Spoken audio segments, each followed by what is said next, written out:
Terima kasih.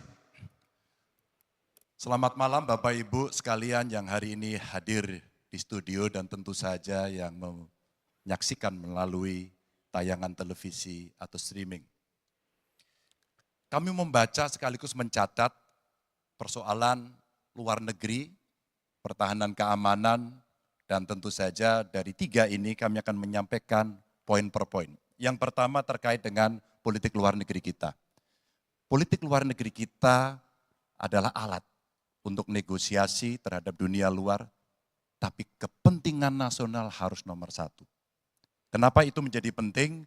Karena kita mesti betul-betul bisa melakukan redefinisi terhadap politik luar negeri yang bebas aktif, yang disesuaikan dengan kondisi kekinian. Ini penting karena apa? Karena kita perlu untuk memilih, memilah, dan memprioritaskan yang menjadi kekuatan, keinginan dari bangsa dan negara ini. Rakyat butuh bekerja, rakyat butuh lapangan kerja lebih banyak, investasi harus lebih banyak. Maka kita mesti memperkuat infrastruktur diplomasi kita, duta besar, para diplomat, dan tentu saja inilah yang mesti kita berikan penugasan-penugasan untuk membereskan persoalan-persoalan kepentingan ekonomi nasional dalam konteks kekinian.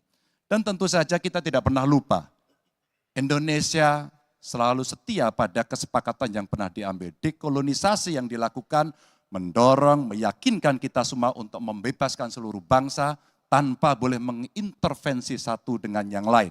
Dan inilah komitmen kita pada kemerdekaan Palestina yang kita dukung terus-menerus.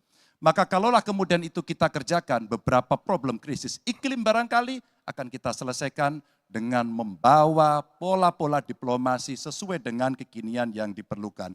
Atau barangkali kepentingan UMKM yang mesti kita bawa ke dunia internasional seperti praktek yang pernah kami lakukan di Jawa Tengah. Dan itu membuat masyarakat akan merasakan politik luar negeri jauh lebih baik.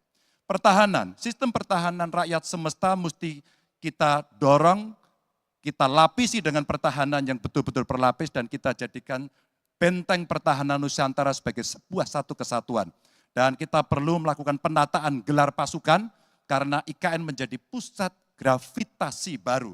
Dan ini bagian dari antisipasi terhadap tarung global antara Amerika Serikat dan Tiongkok. Untuk itulah pertahanan kita mesti masuk pada wilayah 5.0 dengan teknologi sakti, dengan rudal hipersonik, senjata cyber, sensor kuantum, dan sistem senjata otonom, dan itu bisa dilakukan kalau anggaran dari Kemenhan itu 1-2% dari PDB.